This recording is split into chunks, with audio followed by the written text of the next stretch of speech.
Olá, pessoal, muito bom dia mais uma vez neste 4 de setembro e onde com imensa alegria eu recebo aqui a figura de um dos grandes brasileiros, uma grande esperança do nosso país, que já ocupou vários cargos, que conhece o Brasil como poucos conhece, tem inteligência, conhecimento, vivência, experiência em vários cargos que ocupou e que mais uma vez está aqui na luta política pelo nosso país, que é o meu querido amigo, ex-governador, ex-ministro, ex-vice-presidente nacional do PDT, prefeito de Fortaleza e muitas outras coisas, Ciro Gomes. Muito bom dia, Mário. Muito obrigado a você por expressar aí de forma tão gentil e calorosa aquilo que é talvez o maior atributo entre muitas virtudes da querida gente baiana, que é a hospitalidade e o carinho. Esse afeto esquenta o coração da gente. Eu estou aqui agarrado na luta. Estou chegando de Serrinha, fiz uma palestra ontem, reunindo vereadores, estudantes, professores e empreendedores, pequenos, médios empreendedores da região, né, do Cisal, aqui na nossa querida Bahia, dando sequência à minha luta. Eu acho que cada brasileiro que tem a condição tem que ajudar o país a, primeiro, entender esse drama terrível que nós estamos passando e, em segundo lugar, construir caminhos, porque não é possível deixar que a desesperança tome conta, especialmente da nossa juventude. Ciro, uma coisa que eu acho engraçado, ontem eu estava pensando assim na nossa entrevista que quantas vezes a gente já conversou, já se viu há muitos anos e sempre com enorme alegria. Aí eu pensando o seguinte, tem gente no Brasil que diz assim, não, mas olha, esse Ciro é muito bom, ele é muito inteligente, ele conhece muito o Brasil, mas ele é um centro muito estourado. Eu digo, então o governo que está aí é o quê? É atômico? É bomba de hidrogênio? As pessoas que dizem isso, elas não têm culpa, não é? Todo político é um ser humano, não existe esse negócio de anjo, não existe esse negócio de herói. Isso tudo é uma grande mistificação que os políticos nós mesmos produzimos para iludir as pessoas. E eu faço um outro estilo. E assim, lá na minha terrinha eu não me arrependi jamais. É claro que no Brasil eu tenho aprendido todo dia, porque o Brasil são muitos Brasis. Então, lá em São Paulo ou em Minas Gerais, esse estilo de falar o que pensa, de ser direto, de ser claro, que é muito da característica nossa do Nordeste, parece estouvamento, parece, né, que o camarada não tem papo na língua, que é temperamental. Ora, eu tenho feito um desafio às pessoas. Primeiro, eu não quero, para ser presidente do Brasil, tirar do meu peito o meu coração e botar no lugar uma pedra. Todo dia de manhã eu acordo e o único sentido de eu ainda estar nesse ramo podre, que é em que se transformou a política brasileira, é minha confiança no povo. E a minha confiança no povo não caiu do céu. Eu venho de uma luta, de uma história de vida em que eu fui o governador mais popular do país, o prefeito de capital mais popular do país, eu servi ao país como ministro da Fazenda, e aí é o outro argumento. Que dia que eu ocupando tantas e tantas oportunidades, em que dia eu malversei essa oportunidade? Que dia eu fui atrabiliário? Agora tem uma entrevista do Bolsonaro na televisão, no jornal Folha de São Paulo, agorinha mesmo, eu fico lendo as coisas na hora para não perder o passo, porque as notícias são tão frenéticas no Brasil. E o Bolsonaro despudoradamente está anunciando que vai apropriar a Polícia Federal, e evidentemente que a razão aí é para proteger o filho, que está enrolado até o gogó com o negócio de desviar dinheiro do gabinete e com as milícias do Rio de Janeiro. Se a gente não disser essas coisas, como é que o povo vai saber? E eu não tenho rabo de palha, né, Mário? Eu tenho 40 anos de vida pública, nunca respondi por um mal feito, nem para ser absolvido. Nada mais é do que a minha obrigação. E a minha obrigação é ajudar as pessoas a entender o que está acontecendo. Claro, eu agora não tenho mais os 30 e poucos anos que eu tinha quando eu fui ministro da Fazenda, agora eu tenho 61. E o cabelo vai ficando branco, vai fugindo da cabeça, a gente vai ficando um pouco mais sereno. Uma coisa é essa, um pouco mais sereno, a visão mais equilibrada, o aprendizado, né, vai aumentando, mas eu não serei jamais um vegetal para assistir um jovem negro, jovem mesmo, que estava pegando uma barra de chocolate, roubando uma barra de chocolate, ser amarrado e chicoteado como se nós estivéssemos em pleno século XVII, século XVIII. Isso é uma coisa que no meu coração, eu só não chamo de filho da puta quem faz um cara dentro, porque eu agora sou um cara sereno, equilibrado. Mas francamente, o que é que alguém pensa disso? Você imagina se é meu filho? Eu fico sempre pensando nisso, é meu filho. Eu estou educando ele não pode pegar o chocolate, mas o filho da pobreza está com fome. O filho da pobreza é todo dia ouvindo falar, compre, compre, compre, e não tem o dinheirinho para comprar. Aí pega um negócio desse, podia chamar a polícia, chamar sei lá quem, o conselho tutelar. Não, amarra o menino num negócio e chicoteia, eu vi a fotografia. Então o que a gente faz? A gente fica frio diante disso, bota isso na estatística? Não, então vamos achar outra aí, porque eu sou assim mesmo. Eu obedeço ao ditado da minha consciência. Ciro, me diga uma coisa. Nós estamos vendo aí 8 meses, 9, entrando no 9º mês do governo de Bolsonaro. A popularidade dele se desgastando cada vez mais. E, de outro lado, eu acho que há pouca reação ou pouca saída para uma situação que, vamos supor, que se agrave ainda mais, não é, esse comportamento dele, que a economia não reaja, não é, como é difícil reagir uma economia no meio de tanta turbulência. Sim, e aí, do ponto de vista institucional, o que é que pode acontecer? Hoje nós temos um problema muito grave, que é a desmoralização muito veloz, muito acelerada de um presidente recém-eleito. Porque eu não sou daqueles que quer ver o circo pegar fogo para rir da cara do palhaço, não é? O presidencialismo tem esse defeito grave. Ele não é o parlamentarismo que ontem o primeiro-ministro da Inglaterra perdeu a maioria. Das duas, uma, ou ele vai ser objeto de uma moção de desconfiança ou vai convocar eleições antecipadas na Inglaterra. Porque o parlamentarismo ele tem esse dispositivo rápido, não é, de chamar o povo para arbitrar as crises.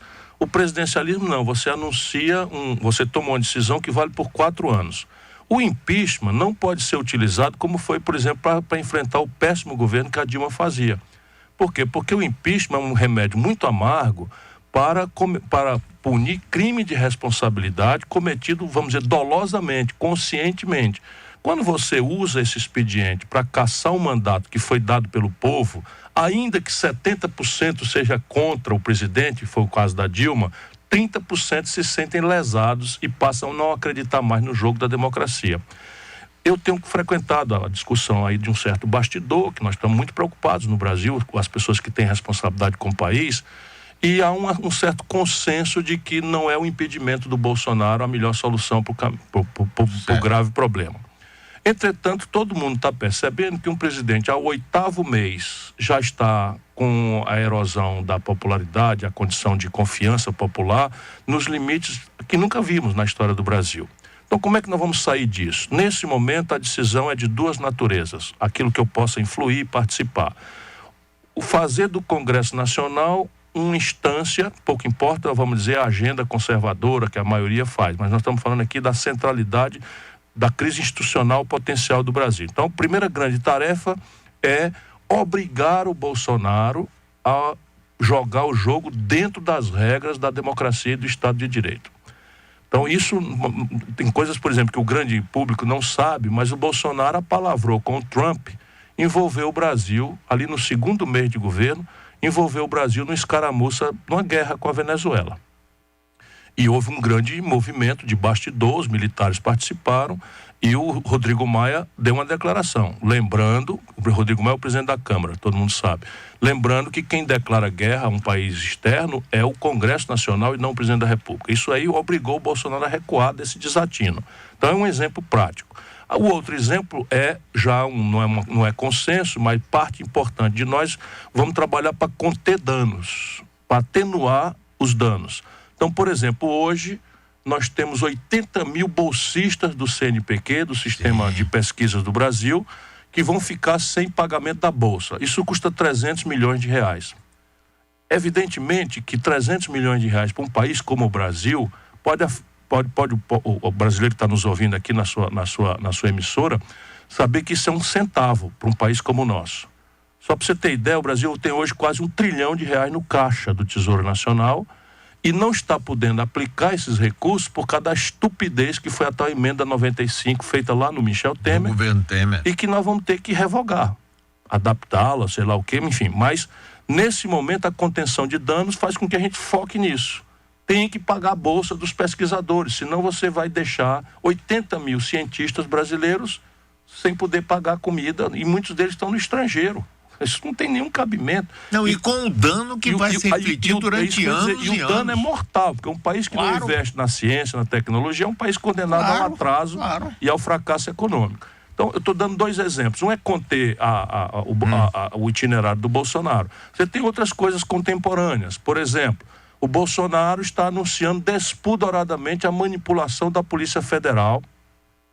E aqui a gente tem que ter clareza, quem chefia a Polícia Federal é o presidente da República, não tem nenhuma dúvida disso, ele foi eleito, ele tem autoridade para chefiar. Mas trocar o superintendente da Polícia Federal porque estava investigando o envolvimento do filho dele com corrupção e com as milícias do Rio de Janeiro, isto já é obstrução da justiça, já é crime. Portanto, a gente precisa atuar, e são as 2 agendas das manchetes de hoje. E esse é o nosso dia a dia, todo dia, e não falta um problema. Estamos criando fóruns, não é? Ainda agora em São Paulo, anteontem, criamos um frentão aí com 16 partidos, esquecendo esquerda, direita, desde que tenham esse compromisso, né? de obrigar o jogo a ficar dentro da regra da democracia, enquanto nós defendemos uma mudança de política econômica, que é o mais grave no país. Agora, esse movimento teria como base de sustentação o Congresso Nacional. Nós precisamos entender que o jogo institucional joga-se ali. Mas se nós entendermos que a luta dentro do Congresso Nacional é nosso único campo de batalha, como se Bahia e Vitória fossem se enfrentar todo dia na Fonte Nova, não é? Nós vamos perder. Porque o jogo ali é quase sempre 4-1. Quase sempre 4-1 quando se trata do interesse popular. Por exemplo, nós perdemos a reforma da Previdência por 4-1. Aberrações, não é que não precisa de uma reforma da Previdência, mas esta que empurraram cobrou 83 de cada R$100 do povo mais pobre, deixando os de cima até com privilégios aumentados, como aconteceu com o aumento dos militares. Portanto, a gente precisa criar outros campos de luta. E isso pede o povo na rua. Isso também já provou. Então, a crise do desfinanciamento da educação, a crise da irresponsabilidade no manejo da questão da Amazônia, tudo isso pede, recomenda, suplica, e eu imploro, né, que o povo aceite as nossas convocações dos sindicatos, dos grêmios estudantis, para a gente incrementar o protesto na rua, porque isto tem revelado força, e o Bolsonaro recuou em algumas questões quando ele viu que as ruas se expressaram de forma mais eloquente. A respeito da Polícia Federal, eu vejo aqui a manchete da Folha de São Paulo de hoje: Bolsonaro vê babaquice da Polícia Federal e defende arejada no comando. É isso. Então, repare, para que todo mundo entenda o que está acontecendo, a Polícia Federal não é encarregada ainda de investigar o filho dele. Então, o filho dele estava sendo investigado pelo Ministério Público do Estado do Rio de Janeiro. E a investigação é, como a gente dizia antigamente de forma muito vulgar, é uma coisa, enfim, que não dá para esconder. É muito claro, tá, entendeu? Hoje, o camarada que é acusado de matar a Marielle, aquela vereadora negra do Rio de Janeiro, está foragido, e a mãe e o irmão trabalhavam no gabinete do Flávio Bolsonaro na Assembleia. Esse Queiroz, que a revista Veja achou, esse Queiroz é aposentado, tem 10 mortes nas costas, aposentado da polícia do Rio de Janeiro, trabalhava no gabinete dele e movimentou mais de 20 milhões de reais, junto com o Flávio Bolsonaro, entre imóveis e transações de não sei de que e tal. E o Ministério Público do Rio de Janeiro começou a investigar com base em flagrantes vistos pelo COAF. O que é que faz o Bolsonaro? Extingue o COAF, leva o COAF para outra instituição, que é o Banco Central, praticamente entregando as galinhas para a raposa tomar conta, e já acabou esse primeiro caminho. Consegue inacreditavelmente, com todo respeito, data máxima vênia, o que nós estamos falando do judiciário na sua mais alta expressão, que o ministro Toffoli inacreditavelmente deu uma liminar proibindo que as investigações prosperem se tiverem por base a informação desse órgão de controle financeiro que descobriu o desvio monstruoso de dinheiro. Então tem uma liminar congelando o Ministério Público. A partir das outras questões, a Polícia Federal foi chamada para investigar a investigação do Rio. Porque sabe como é o Rio? É todo mundo preso. O presidente da Assembleia, o governador, o ex-governador, outro ex-governador, outra ex-governadora, Tribunal de Contas, todo mundo preso. Então a Polícia Federal foi chamada para investigar a investigação. Quando começou a investigação, a Polícia Federal deu de novo no filho do Bolsonaro, esse Flávio. Resultado, o Bolsonaro resolveu afastar o superintendente da Polícia Federal. As associações de delegados, etc., reclamaram. Isso é que ele está chamando de babaquice. E está trocando mesmo. E agora, veja bem, o que ele diz, que vai trocar a direção nacional da Polícia Federal e não troca. Veja o ouvinte que está nos ouvindo. O chefe da Polícia Federal, agora com a corda já no pescoço, sabendo que vai ser enforcado, fica pendurado na brocha. Eu não sei como é que essa gente não tem a dignidade de se demitir. Sabe? Porque é um agente de muita seriedade. A Polícia Federal é um órgão que outrora foi muito acreditado no Brasil. E eles são acreditados porque são profissionais de alto gabarito, são concursados, não devem pagar a político nenhum, e se organizam em base de mérito. Pois bem, o Bolsonaro anuncia num jornal que está autorizada a troca, e o cara fica aí. Você imagina que autoridade tem o chefe da polícia cuja demissão está anunciada e não foi praticada? Então é o fundo do poço. E para quê? Para proteger a corrupção e o envolvimento com o crime da família dele. Quer dizer, a Polícia Federal deveria ser a polícia de Estado e não de um governo. Tem que ser uma instituição de Estado. Evidentemente, o chefe do Estado é o chefe do governo, que é o presidente da República, que tem autoridade na hierarquia, na disciplina. Sim. Ele é o comandante em chefe. Mas na função de polícia judiciária, ela tem um exercício vinculado à lei. Inclusive por quê? Porque é ela quem cabe investigar ministro e presidente, sob supervisão e autoridade do judiciário. E nós estamos vendo essa barafunda. O Bolsonaro acha que, para além de ter sido eleito presidente, ele herdou uma fazenda onde ele manda e desmanda. Isso não vai dar certo. Isso não vai dar certo por quê? Porque eu conheço a Polícia Federal de longa data. Eles são absolutamente severos. E se eles não conseguirem funcionar por dentro das regras, você vai começar a ver vazamento. Por exemplo, já se sabe que o Queiroz passou um cheque para a conta da primeira-dama. Sim, claro. Já se sabe. Isso aí já foi a turma técnica já vazando para mostrar que não vão aceitar esse tipo de aberração. Agora, eu estou conversando com Ciro Gomes. Ciro, e Sérgio Moro nessa história que chegou lá como grande figura? Ele sempre foi, né? Quando a gente vê, o Brasil é um país, vamos primeiro reconhecer o justo sentimento de aplauso que ele angariou no nosso povo. Porque o nosso povo está muito machucado de ver a corrupção ser premiada com a impunidade. E cadeia no Brasil é só para ladrão de galinha. De repente aparece um jovem juiz, né, que bota os poderosos na cadeia, que faz e acontece, e vive de gravatinha borboleta circulando nos grandes meios, e todo dia está na televisão, etc, com aquele jeitão. Parecia que nós tínhamos achado um juiz severo. Eu, que sou já vivido, macaco velho, sei o que é aquilo. Desde sempre. Quando você vê um juiz saindo dos autos e começando a se exibir, circular nos salões, ele deixou de ser juiz, é um político. É um político atrás de poder, atrás de holofote para entrar na política. Isso, toda a vida foi assim, isso não tem o menor, toda a vida. E não é que eu seja profeta, é porque eu já vi o velho filme, né? E eu comecei a dizer isso, aí eu comecei a dizer. Hoje, o que é que resta disso? Resta um cidadão que tem duas explicações impossíveis de serem dadas se a gente olhar o mundo, a experiência do mundo. Eu anteontem jantei em São Paulo com Noam Chomsky. É meu privilégio, eu sou uma pessoa respeitada no Brasil, circulo no meio acadêmico internacional, tive em Harvard, etc. E ninguém compreende isso, aí seria inexplicável. Um juiz condena um cidadão, não vou nem discutir se é inocente ou não, condena um cidadão, tira ele da eleição. E no dia seguinte aceita ser ministro do outro cidadão que ganhou a eleição porque aquele outro não participou da eleição. Isso não existe em nenhum lugar do mundo. Um juiz condenar um político e depois ser ministro do político que ganhou a eleição porque aquele outro que ele condenou não participou da eleição. Volto a dizer, não estou falando se é justo ou não é justo.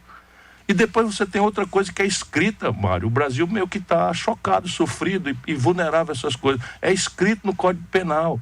O crime de corrupção passiva fala em receber vantagem ou promessa de vantagem para si ou para terceiros, utilizando-se da posição política ou institucional que tem. Ora, vamos pensar juntos. Se o Sérgio Moro, nós tivéssemos notícia de que ele recebeu a promessa de receber um saco de dinheiro para fazer o que está fazendo, o que fez, a gente chamaria de corrupto, ninguém teria dúvida. Claro, pois bem, ele não recebeu, consta, nenhuma promessa de saco de dinheiro. Mas é público, notório e não negado, é confirmado, que ele recebeu a promessa de um cargo vitalício no Supremo Tribunal Federal. Ora, isso é vantagem.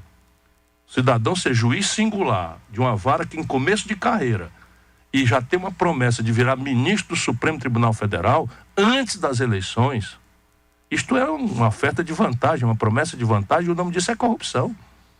Então veja, um politiqueiro corrupto. Ora, é tudo isso que ele queria dizer que não era. E lamentavelmente a grande decepção da maioria do povo brasileiro está se agravando na medida em que esses diálogos, essas conversas porcas estão sendo vazadas. E aí a gente precisa ajudar a população a entender uma coisa. O argumento deles é que esse vazamento é ilegal, e é mesmo.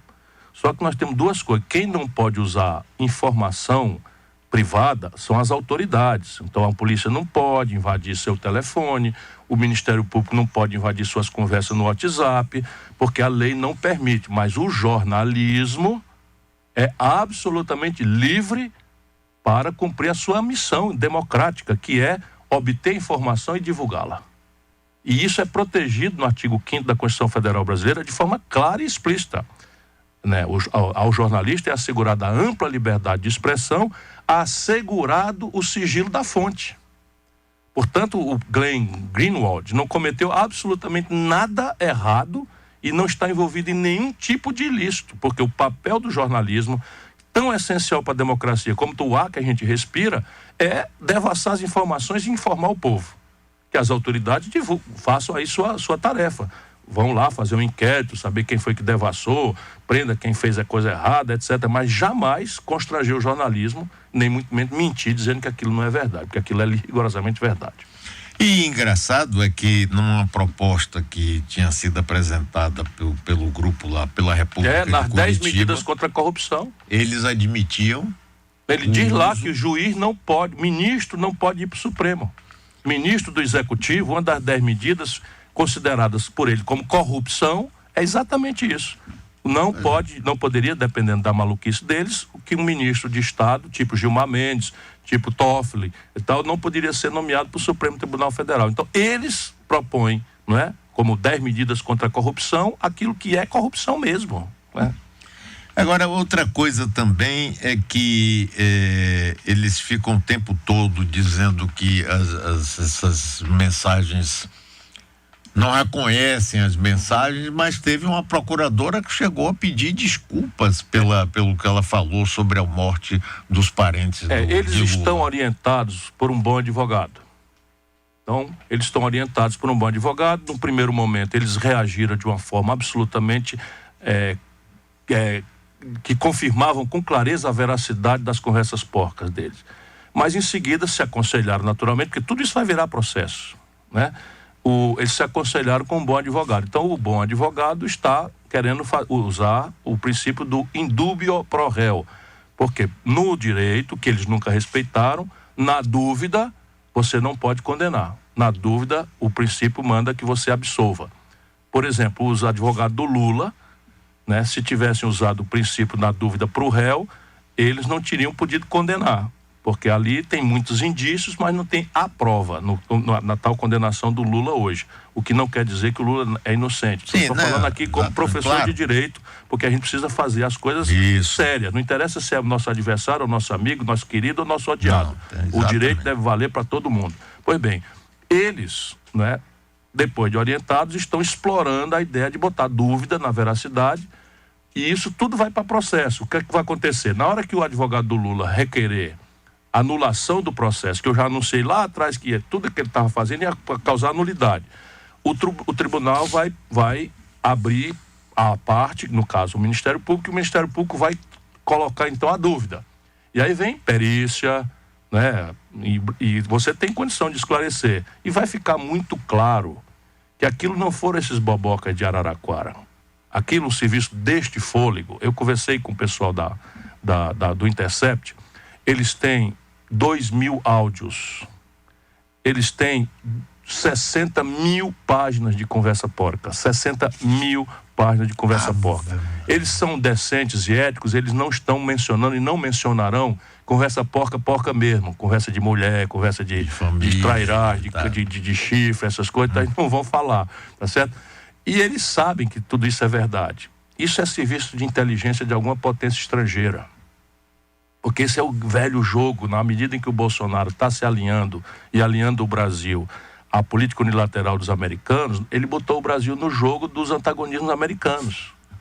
E eles estão aqui afofando, não tem conversa. Um serviço dessa projeção, desse fôlego, não por acaso, o Telegram é um WhatsApp dos russos. Sendo que não é dos russos, porque o cara é tão rico que os russos começaram a querer quebrar e o cara fugiu, hospedou em Dubai, nos Emirados Árabes, a base de dados dele, e mora nos Estados Unidos para se proteger com os americanos, para não acontecer o que aconteceu com o Snowden e com aquele cara da Wikileaks que foi preso, o Assange, né? Então é um jogo de gente grande. E esses são um bando de garoto boboca, no limite desse grande jogo. Hoje, aliás, nas conversas doidas do Bolsonaro, ele está dizendo aí que o Guedes era como é que era? Chucro, e que o Moro era um ingênuo. Isso é a opinião do Bolsonaro sobre os dois principais ministros dele. Sim. Ele foi eleito também no desespero da Sem população. dúvida. Que estava assustada com a violência, Isso. com a corrupção. Isso. E com a economia no chão. Isso. E o desemprego. Isso. Então veja, a hierarquia, você com a sua sensibilidade e inteligência privilegiadas apontou claramente. Ele se elegeu com base em 3 arquétipos, não é? O primeiro, só vou refrasear pela ordem de intensidade. O primeiro é a economia. Porque não foi o Bolsonaro que produziu essa crise extrema que está aí. Não Vamos ter clareza. Claro. Hoje, por exemplo, tem o dado da decadência da indústria brasileira. Nós fechamos 13 mil indústrias nos últimos 3 anos. Então, todos os indicadores mostram a debacle da economia brasileira ali por 2009, 2010 e o fundo do poço com o desgoverno da Dilma. Sim, sim. E o PT quer esconder isso da percepção popular, mas o nosso povo sabe a hora que passou de 4% para 14% de desemprego. Nosso povo sabe que quando é que a tragédia começou e se sentiu enganado. É o mesmo filme, Mário, que desmoralizou o PSDB.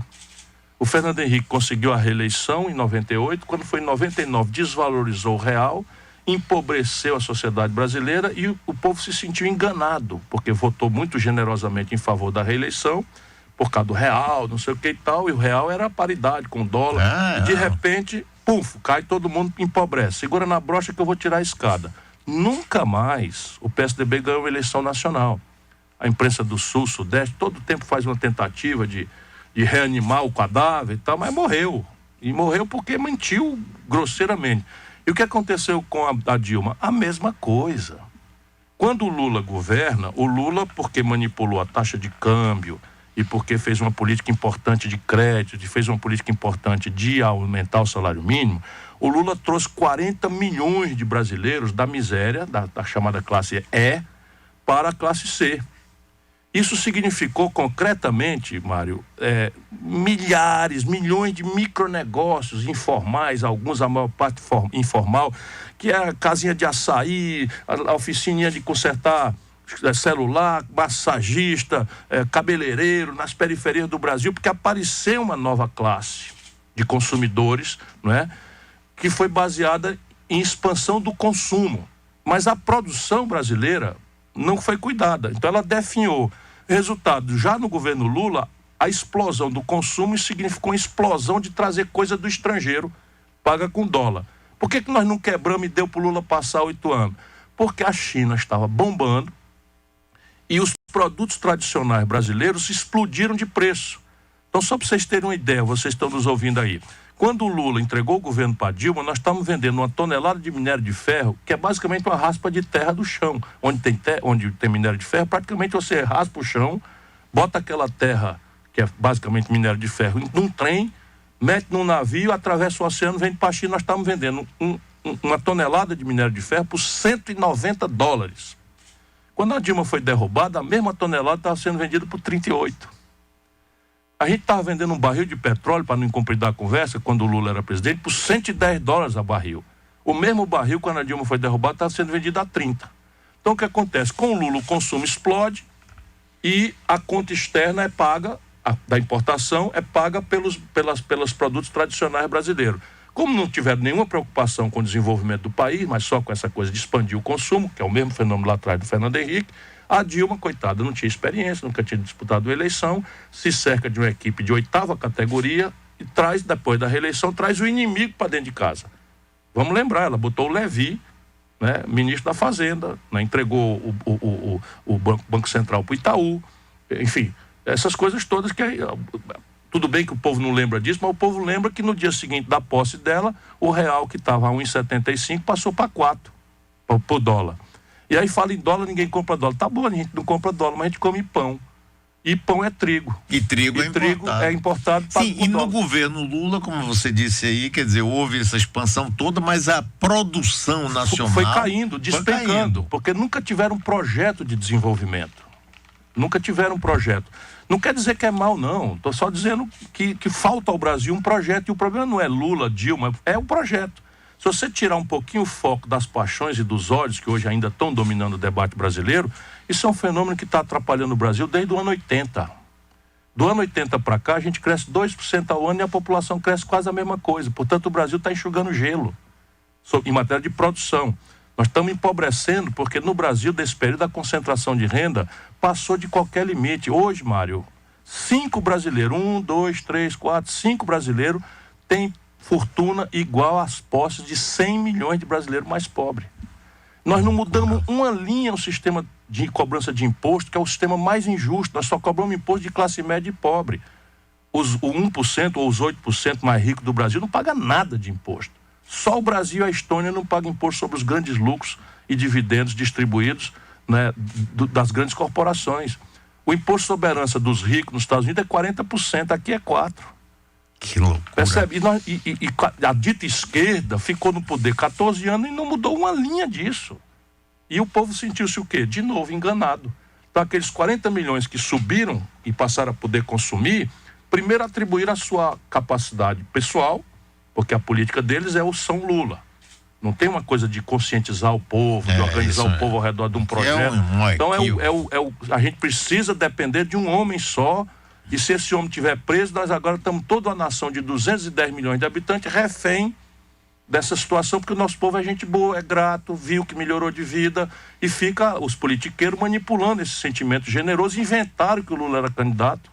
Inventaram, porque todo mundo sabia que o Lula não podia ser candidato por causa de uma lei que o Lula fez, que é a tal lei da ficha limpa.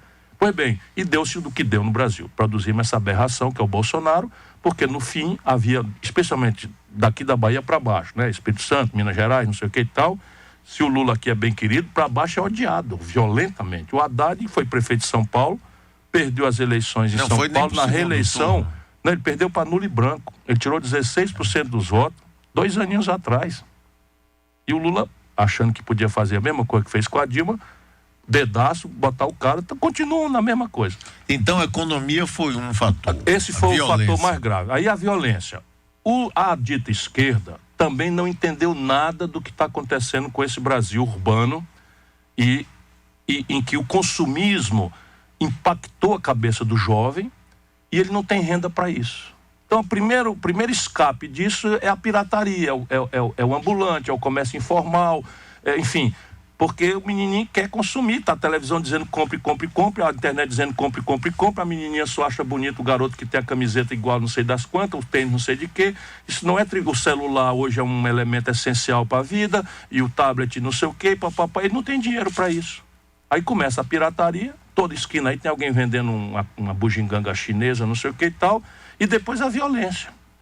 Vamos, se a gente não tiver uma pedra no lugar do coração, e o meu coração está aqui cada dia mais caloroso por isso. Se você é pai ou mãe, especialmente as famílias desestruturadas, uma mãe, 70% dos lares é uma mulher que toma conta de 2, 3 meninos sem ninguém para ajudar, e às vezes deixa o menino em casa sem ninguém para tomar conta porque não tem creche, etc. O que está na cabeça dela? Esse menininho vai ser preso ou morto pela polícia ou morto numa briga de gangue. Ela vive apavorada. Quem é que ajuda ela? Não é o governo, são as igrejas. Começaram a surgir as igrejas, né, especialmente as neopentecostais, que estão na favela, que estão ali, e a turma, a esquerda, a dita esquerda, despreza isso, colide com a moral popular, fica com essas agendas identitárias, tudo justo, não, nós temos que ter cuidado com a diversidade sexual, também acho, mas aí o que faz a direita? Diz assim, eles estão querendo ensinar teu menino a ser precocemente sensualizado e tal, inventam. O kit gay, mamadeira de piroca. O Bolsonaro foi na bancada do Jornal Nacional e entregou pro Bonner. E a Globo fez de conta que aquilo não era uma grande mentira. E o nosso povo fica com medo. Então, medo justo. O que a esquerda fez ao longo desse tempo? Uma política de encarceramento. Quando o Lula tomou posse, nós tínhamos algo ao redor de 260 mil pessoas presas. No fim do governo Lula, nós estávamos com 760 mil pessoas presas. Essa explosão foi o quê? Foi os bandidos colarinho branco, os corruptos e tal? Não, não foi não. Tudo jovem, pobre, negro das periferias que foram presos traficando minúsculas quantidades de droga como aviãozinho do tráfico, porque o narcotraficante não mora na favela. Ele mora, como é que chama? Na Vieira Soto. Na Vieira Soto, do Rio de Janeiro, em Copacabana. Agora 2 do PCC, 2 graduados, foram mortos lá em Fortaleza, moravam no Alphaville, condomínio mais rico da cidade de Fortaleza, saiu e entrava de helicóptero. E enquanto isso a meninada sendo feita bucha de canhão, botada na cadeia ou assassinada.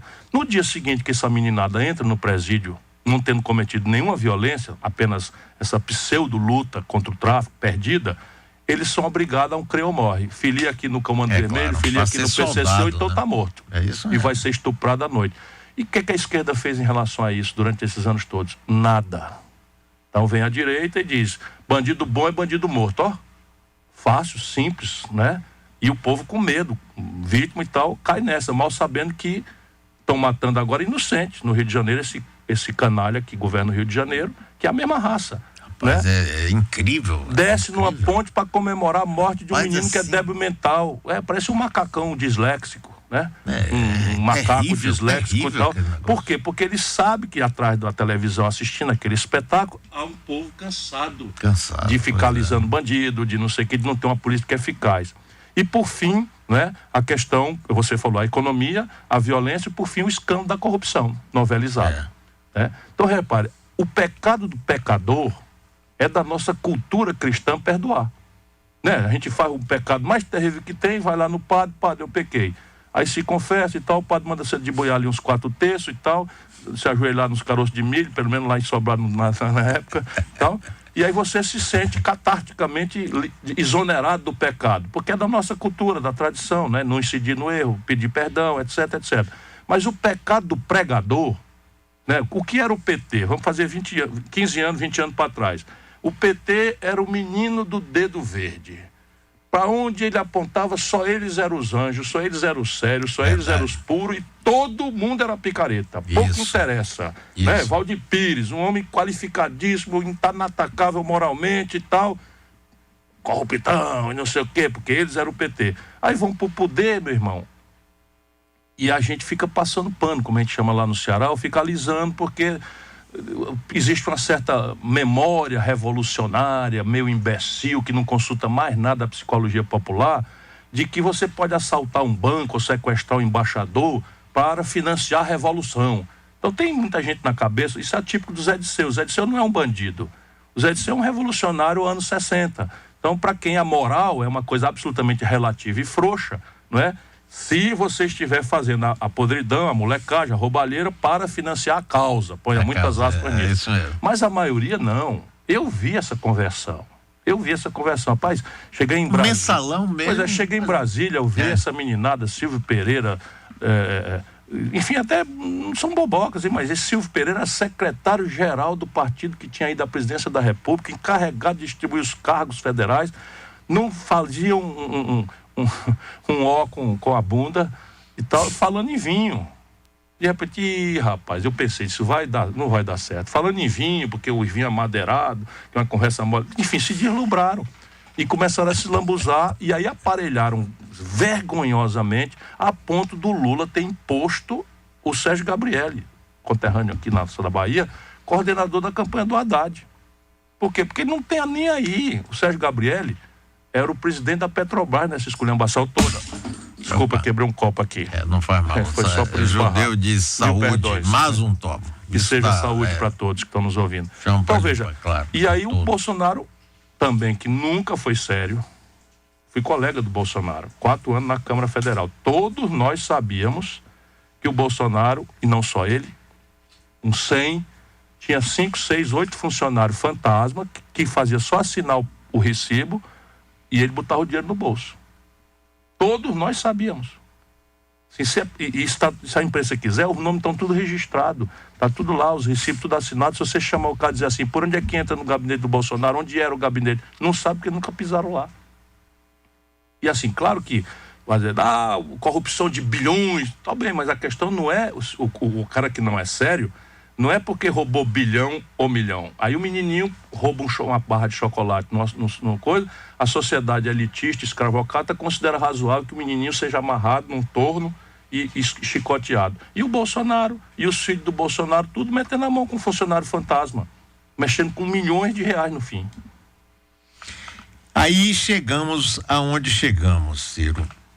E como a gente tentar mostrar à população brasileira de que existem outras alternativas que não essas? Eu estou dizendo aos meus amigos, especialmente aos jovens, a que eu estou mais fortemente dedicado, porque o que mais me comove é a desesperança entre os jovens. Os suicídios no Brasil cresceram, nós estamos no Setembro Amarelo, que é para lembrar das questões da depressão e do suicídio, virou uma epidemia. O suicídio no Brasil cresceram quase 4% em que estão caindo no mundo, cresceram quase 4% no Brasil. E evidentemente que isso é só um extremo, mas o desalento, a descrença na política como linguagem da democracia, isso é o maior mal que está acontecendo no Brasil. O resto tudo a gente dá um jeito se o povo não perder a crença. E eu acho que a gente só enfrenta isso com 3 questões. Uma, a ideia. O Brasil não precisa passar pelo que está passando. Por exemplo, toda a lógica dessa gente é que o Brasil está quebrado, não tem dinheiro para nada, e que nós temos que exigir do nosso povo um sacrifício, mesmo quem já não podendo dar nada tem que dar mais e tal. Isso é uma grande mentira. O déficit esse ano é de 130 bilhões de reais. Se o Brasil cobrar igual o mundo inteiro faz, em mundo inteiro, menos a Estônia, um minúsculo país do leste da Europa, o imposto sobre os lucros e dividendos empresariais das grandes corporações arrecada 70 bilhões de reais em 12 meses. Se o Brasil cortar 20% das renúncias fiscais, ou seja, o imposto devido, não estou falando de sonegação, que é outra pancada, mas o imposto devido, que o governo, para fazer favor aqui, fazer favor acolá, recebe um toco, corrupção e tal, 386 bilhões de reais. Se a gente tirar 20%, dá mais 80 bi. 8 e 7, 15, já sobrou 20 bi. Já sobrou 20 bilhões do déficit.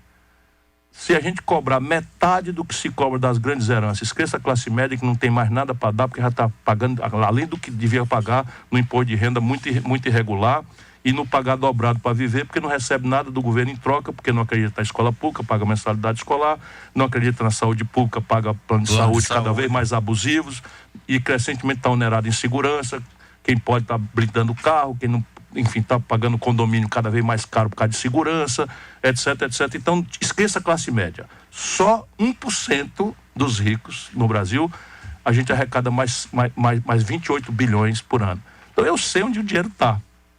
Para resolver em 12 meses. Em 12 meses. Isso o país sem começar a crescer. Se começar a crescer, começa a sobrar dinheiro. Ninguém duvide disso. Portanto, a ideia é o que tem que ser discutida. Segundo, ideia sem exemplo é conversa mole de político.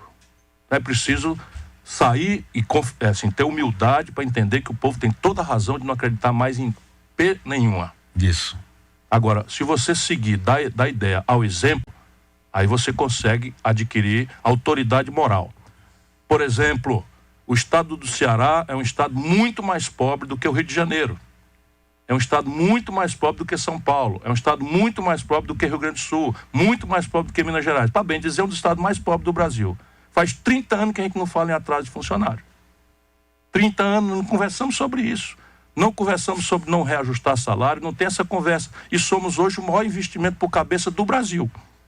Passamos a primeiro lugar do Brasil em investimento por cabeça. Se você esquecer investimento por cabeça e for em termos absolutos, nós somos o segundo lugar do Brasil em investimento.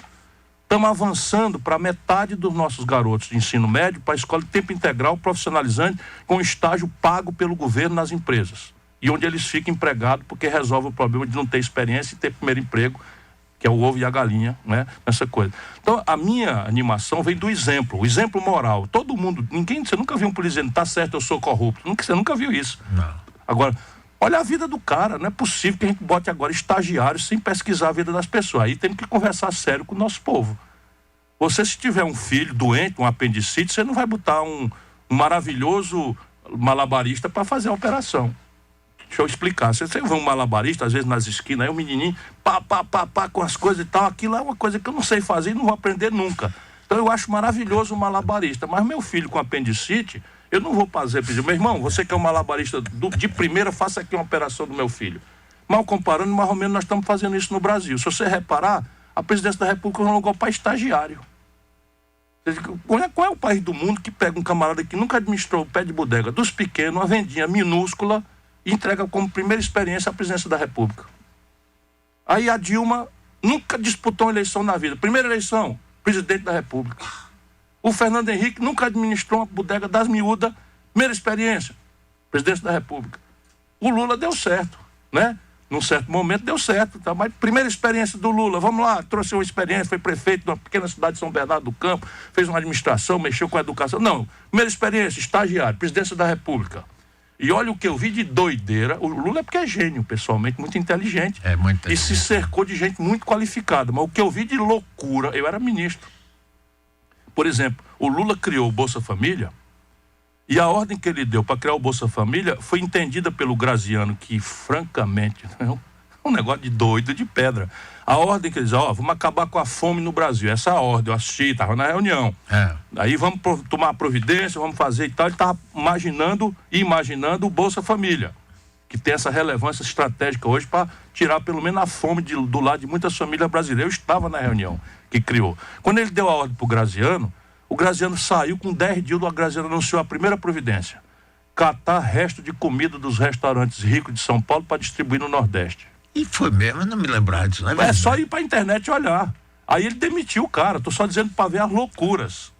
As loucuras. Aí trouxe o Patrus Ananias, que é um puta de um cara, tinha sido prefeito de Belo Horizonte, tem experiência, tem comprometimento popular verdadeiro, nunca se enrolou com ladroeira de coisa nenhuma. Foi lá o Patrus Ananias, que é anônimo, ninguém se lembra, e o Patrus Ananias transformou a ordem do Lula nessa realidade importante, que é a política social de maior êxito no mundo, não é? De acabar com a fome. Claro que o que emancipa uma sociedade não é uma política social compensatória, é o emprego decentemente remunerado. Isso é tudo que o Brasil não tem, e o Lula também não teve política para fazer, não é? Embora o desemprego tenha caído, porque a economia cresceu puxado pelo consumo insustentável, como eu já falei na pergunta anterior. Então, a gente precisa fazer isso, exemplo.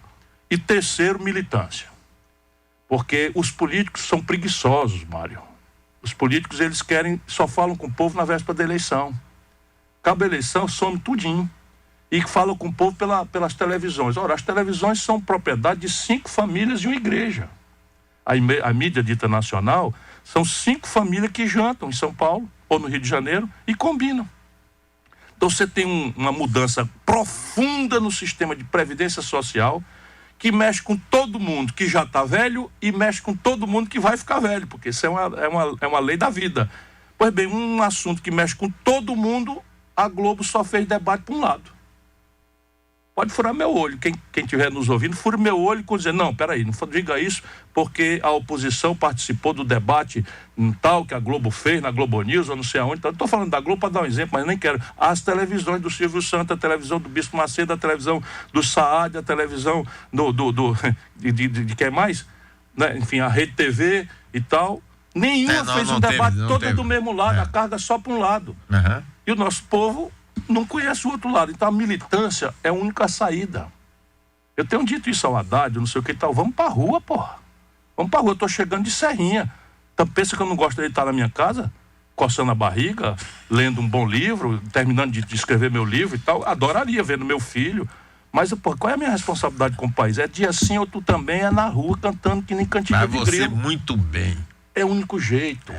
Quem ama o Brasil tem que ter ideia, tem que dar exemplo e tem que ter militância. Essas são as 3 coisas para responder a sua pergunta, embora tenha sido muito comprida a resposta. Não, mas foi ótimo. Ciro, outro dia eu estava vendo uma coisa seguinte: várias empresas grandes, multinacionais, como a Siemens, General Electric e outras, já se envolveram em casos de corrupção.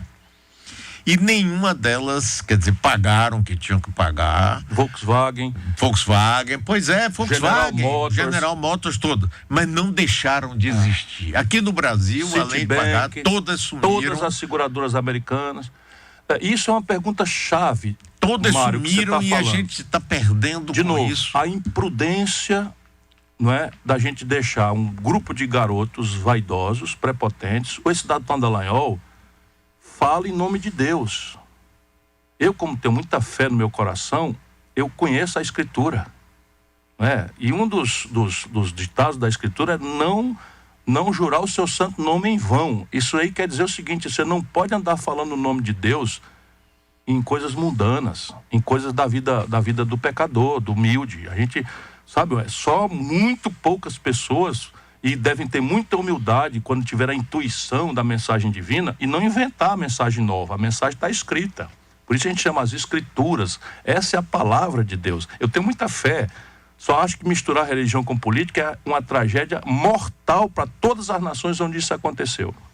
Nós já tivemos presidente evangélico, o Geisel. Nunca ninguém nem soube. Por quê? Porque era um velho muito sério. Fez o política maçaria aqui. Tudo bem, autoritário, ditador e tal. Mas estou falando... E agora o Bolsonaro anunciando que vai nomear o cara da Ancine, um evangélico. Ancine é a Agência Nacional de Cinema. O que é que tem a ver propriamente uma coisa com a outra? Ou o Supremo tem que ser um terrivelmente evangélico. O que é que ele está fazendo? Ele está explorando a fé do nosso povo, a adoração que o nosso povo tem a Deus, e tem que ter mesmo, também acho. Nenhuma nação sem intuição divina jamais existiu na humanidade. O que não pode é deixar misturar as coisas junto. Quando mistura, porque a política é eu contra você. Você imagina se eu me apresento eu contra você, dizendo eu falo por Deus e você fala por quem? Acabou essa discussão. Não tem, e é muita falta de humildade alguém sendo humano, sofredor, pecador, frágil, né? Você querer chegar aos pés de Jesus, ou pelo menos ter coragem de falar por Jesus. Eu, por exemplo, acho que é um pecado mortal você ficar mencionando na política o nome de Deus. Está escrito na Escritura: não mencionarás em vão o nome de Deus. Né? Então, dito isso, o que tem acontecido conosco? O Brasil é o primeiro e único país do mundo que eu conheço que resolveu destruir empresas porque pessoas praticaram corrupção. Então isso no mundo inteiro é muito claro, e a legislação brasileira também é muito clara. Empresas não cometem corrupção. Empresas não desviam dinheiro, empresas não subornam. Quem pratica corrupção são pessoas físicas, CPF, não CNPJ. Então o senhor Moro, mas o senhor Deltan Dallagnol, essa garotada vaidosa, destruíram a construção pesada brasileira. Destruíram. Totalmente. E como é que faz? Garante a impunidade? Não. Nos Estados Unidos, o que é que eles fizeram? Meteram todos na cadeia, nessa crise de 2008, muita fraude. Meteram todos na cadeia e salvaram as empresas, porque nas empresas está o emprego, nas empresas está o imposto, nas empresas está a expertise tecnológica, está a experiência na produção e tal.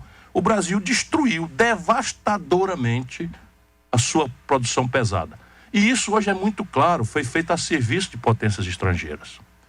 Eu não estou inventando nada, não. A nossa grande mídia, como é ligada a essa coisa, não deu grande repercussão. Mas a revista Época, que é das organizações Globo, para a gente fazer justiça, publicou uma entrevista do embaixador dos Estados Unidos no Brasil, em que ele disse claramente que a Lava Jato prestou um serviço à estratégia americana. Porque os americanos estavam muito preocupados com a projeção da influência brasileira nos países ditos de esquerda da América Latina e a expansão da influência do Brasil na América Latina e a estratégia que o PT adotou para fazer essa projeção Qual era? Pegar o Odebrecht com dinheiro do BNDES e projetar financiamento de metrô em Peru, metrô no Peru, de um porto no Cuba, de não sei o que e tal. E os americanos estavam muito incomodados com isso.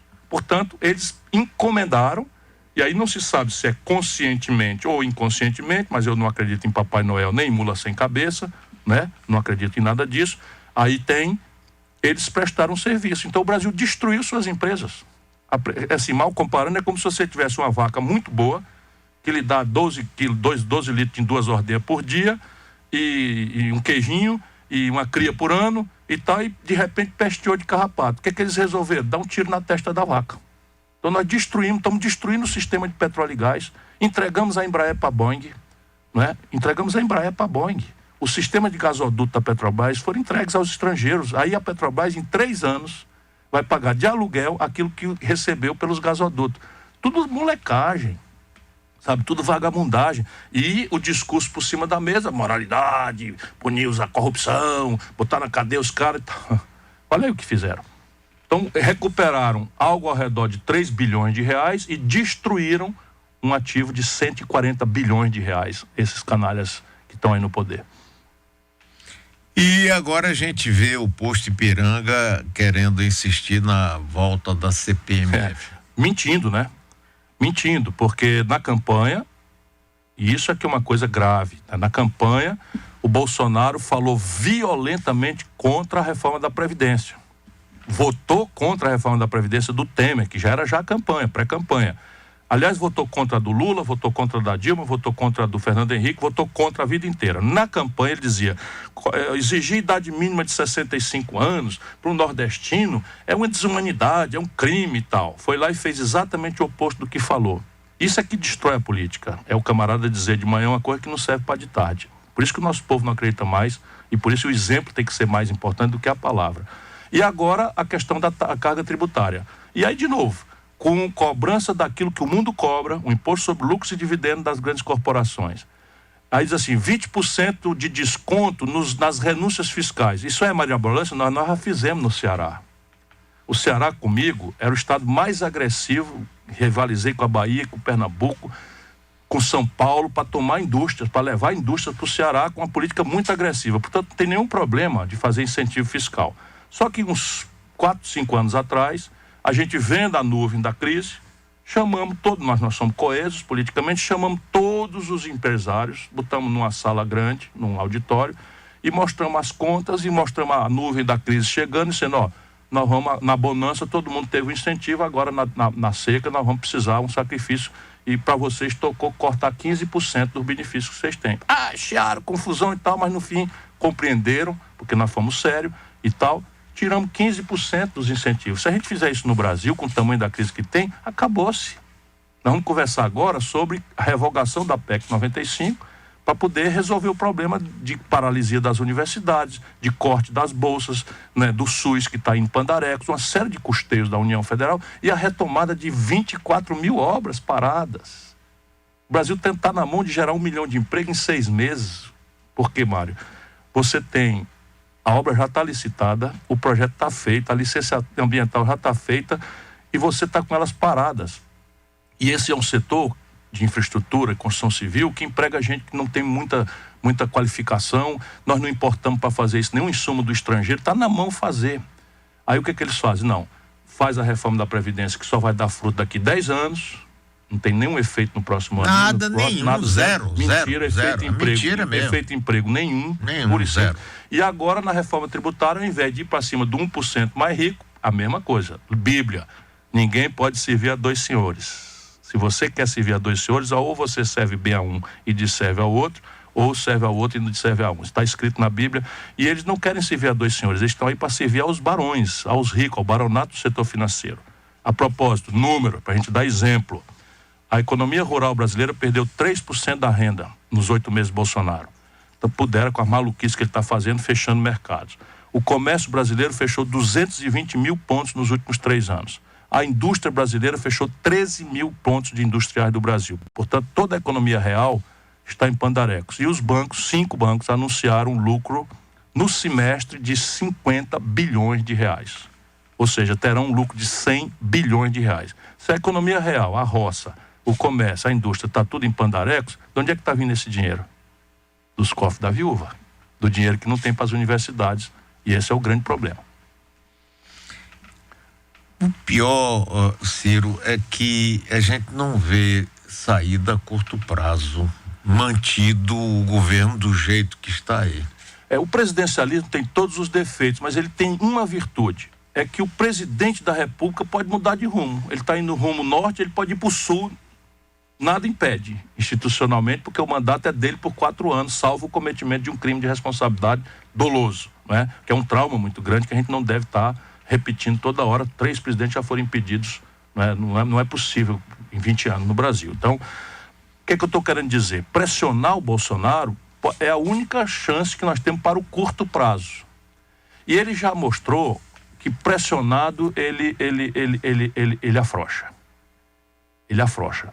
É só você dizer, não, Bolsonaro na crise da Amazônia começou valetão e tal, porque as ONG que estão fazendo, aí começou a onda, o fogo chegou perto do paletó dele, ele já, não foi bem assim que eu falei, vou tomar conta, já está o exército lá na Amazônia e tal. Ou seja, ele já está ensinando o caminho. Cabe nós do lado de cá, né, esquentar a rua. Mostrar para ele, e se a gente não acredita mais na política em abstrato, vamos pelas causas. A educação, os cientistas, a universidade, a estudantada, né? Esquenta a rua. Vamos esquentar a rua. Vamos ocupar a rua. Dia 7 de setembro é dia de comemoração da independência do Brasil. E independência é uma coisa que a gente tem que construir todo dia.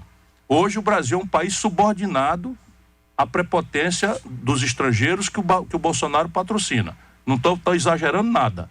Entregou uma cota de 750 mil toneladas de importação de trigo aos Estados Unidos, expandiu agora a cota de importação sem tarifa de álcool. Toda a indústria sucroalcooleira brasileira vai começar a sofrer mais constrangimento do que já está sofrendo, porque sem nada de contrapartida, aumentou a cota. O Trump comemorou no Twitter dele lá, nada. Entregou a base de Alcântara aos americanos, proibindo o brasileiro, autoridades brasileiras, de entrar num pedaço do território brasileiro. É um enclave que, se a gente consumar, nunca mais nós vamos sair dali, eles vão sair dali. Vai ficar igual Guantánamo. Igual, portanto, a independência, dia 7 de setembro, é um dia da gente se lembrar de Tiradentes.